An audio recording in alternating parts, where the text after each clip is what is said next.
जब जब धर्म की हानि होती है, ग्लानिर्भवति भारत, जब जब अधर्म बढ़ता है, अभ्युत्थानम् अधर्मस्य तदात्मानं सृजाम्यहम्। तब तब मैं आता हूँ।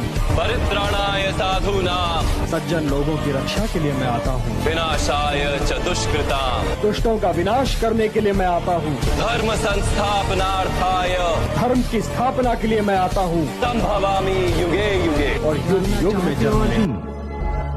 जो तुम्हारी बुद्धि और तर्क से परे है, तो सुनो, मेरा अंतिम उपदेश बस इतना ही है कि अब तक जो मैंने तुम्हें ज्ञान, कर्म अथवा योग आदि की शिक्षा दी है, वो सब भूल जाओ।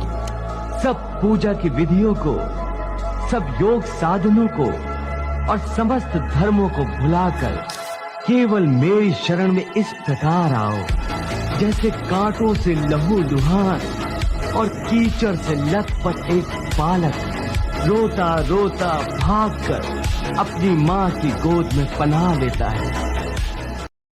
कहीं राक्षसों से लड़ते लड़ते हम राक्षस न बन जाए। अपने साथियों को मरते देखना आसान नहीं काका। इनकी भावनाएं समझ रहा हूं मैं, पर उन भावनाओं में बह नहीं रहे। क्यों? क्योंकि मेरे सर पर श्री राम का आशीर्वाद है, कानों में आपकी विद्या है और हाथों में मेरे भाइयों का हाथ है। चाहूं भी तो आप सब मुझे खटकने नहीं देंगे। सदा ऐसे ही रहना हनुमान। अंधकार से जूझते इस संसार के लिए सुबह का उजियारा हो तुम। मैं सूर्य नहीं चाहूंगा काका। नहीं, उससे भी बढ़कर हो, क्योंकि दिन हो या रात तुम अपना प्रकाश फैलाते रहते हो। रचा है सृष्टि को जिस प्रभु ने, वही ये सृष्टि चला रहे हैं। रचा है सृष्टि को जिस प्रभु ने, वही ये सृष्टि चला रहे हैं। मंदिर जाने की आवश्यकता ही क्या है? महादेव की आराधना के लिए किसी स्थान की अनिवार्यता नहीं है। एक श्लोक। कृष्णाय वासुदेवाय हरे परमात्मने प्रणत क्लेश नाशाय गोविंदाय नमः। भारी से भारी संकट को अगर ऐसे उड़ा न दे। है शरणाति हिंसति दोषाण इति श्री, अर्थात कोई जो भी शरण में आए उसके सब दोषों को जो हरण कर लेती है, उसका नाम तेरी भक्ति से आत्मा को मिलता आराम। तेरी भक्ति से आत्मा को मिलता आराम। तेरी राम जी से कह देना जय सिया राम। तेरी राम जी से कह देना जय सिया राम।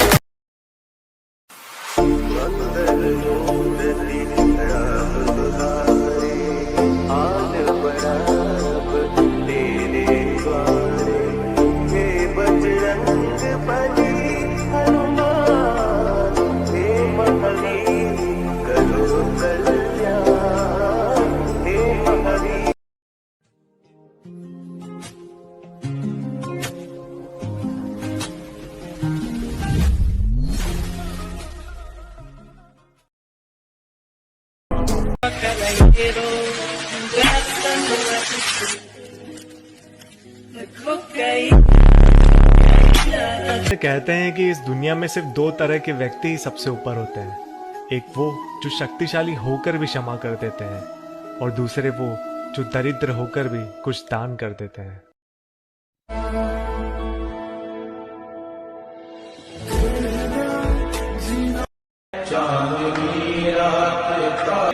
मेरा छोटा दाए काम, मेरी राम जी से कह देना जय सिया राम।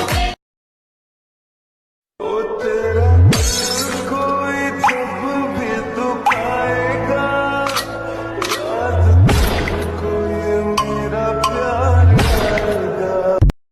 सोच के बताइए, राम की कहानी में राम के अलावा केवल एक पात्र जिसका मंदिर बना। राम की कहानी एक पात्र जिसका मंदिर बना। राम की कहानी में राम के अलावा किसी का मंदिर नहीं बना। जिस माँ ने उनको जन्म दिया उस कौशल्या का मंदिर नहीं है, जिस पिता ने जन्म दिया उस दशरथ का मंदिर नहीं है, लक्ष्मण का मंदिर नहीं है, किसी का मंदिर नहीं है, केवल एक ही मंदिर है, हनुमान का। और वो भी ऐसा मंदिर है कि राम को मनाओ मत मनाओ, उन्हें मान लो, यही सब काम कर देंगे। तो हनुमान क्या है? हनुमान राम तक पहुंचने के, राम जैसा होने की सीढ़ी है।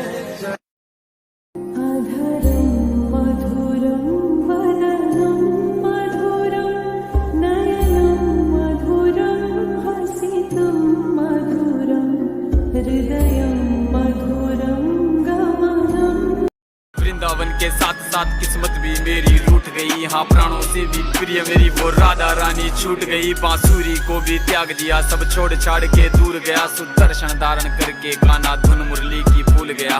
धर्म बचाने की खातिर अब हस्तिनापुर को चला गया, मैं माखन चोरी करता था कभी न्यायाधीश अब बन गया। समय का चक्र अजीब था, मैं जीत के भी हार गया, धर्म बचाने वाले को दुनिया ने कपटी बता दिया। तरह तरह के श्राप मिले, अश्रु की बूंदे सूख गई, माँ गांधारी के श्राप से मेरी द्वारिका नगरी डूब गई। मेरी बांसुरी भी छूट गई, मेरी द्वारिका भी डूब गई। मैंने क्या ही पाया जीवन से जब प्रेमिका ही दूर गई। विश्राम करने लेटा था मैं, साथ साथ किस्मत भी मेरी रूठ गई, हाँ प्राणों से भी प्रिय मेरी वो राधा रानी छूट गई। बांसुरी को भी त्याग दिया, सब छोड़ छाड़ के दूर गया, सुदर्शन धारण करके गाना धुन मुरली की भूल गया।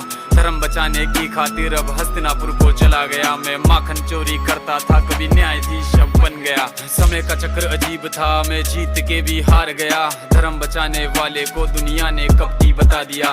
तरह तरह के श्राप मिले, अश्रु की बूंदे सूख गई, माँ गांधारी के श्राप से मेरी द्वारिका नगरी डूब गई। मेरी बांसुरी भी छूट गई, मेरी द्वारिका भी डूब गई। मैंने क्या ही पाया जीवन से जब प्रेमिका ही दूर गई। विश्राम करने लेटा था मैं, तीर पैर में आ लगी, तुम जीते जिंदगी चैन से, मुझे मौत चैन की ना मिली। मानव के इस रूप में मैंने जाने क्या क्या देखा, मेरे वंश का पतन देखा, बर्बरीक का मस्तक देखा, द्रौपदी का चीर हरण, अभिमन्यु का अकाल मरण, कुरुक्षेत्र की भूमि में भारी भरकम विध्वंस देखा।